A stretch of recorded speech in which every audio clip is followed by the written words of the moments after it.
శ్రీ కామాక్షి సమేత ఏకాంబరనాథ ప్రసన్నాంజనేయ స్వామి దేవాలయం పునః నిర్మాణ పనులకు శంకుస్థాపన చేసిన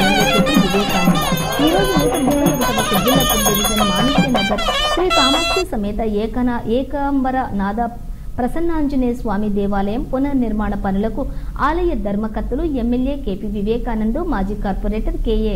గౌరీష్ తో కలిసి శంకుస్థాపన చేశారు। ఈ సందర్భంగా ఎమ్మెల్యే కేపీ వివేకానంద్ మాట్లాడుతూ గత 32 ఏళ్ల క్రితం మా నాన్న కేఎం పాండు ఆధ్వర్యంలో నిర్మించిన ఈ ఆలయం ఎంతో మహిమాన్వితంగా దినదిన అభివృద్ధి చెందుతుందని ఈ ఆలయ పునర్నిర్మాణం పనులను తిరిగి నా చేతుల మీదుగా చేపట్టడం ఎంతో సంతోషంగా ఉందన్నారు। ఈ కార్యక్రమంలోని డివిజన్ ప్రధాన కార్యదర్శి సత్యరెడ్డి, సీనియర్ నాయకులు కిషోర్చారి, బాలయ్య, రమేష్ యాదవ్, శ్రీనివాస్,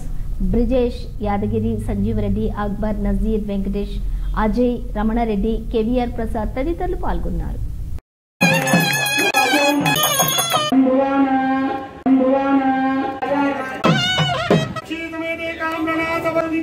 జై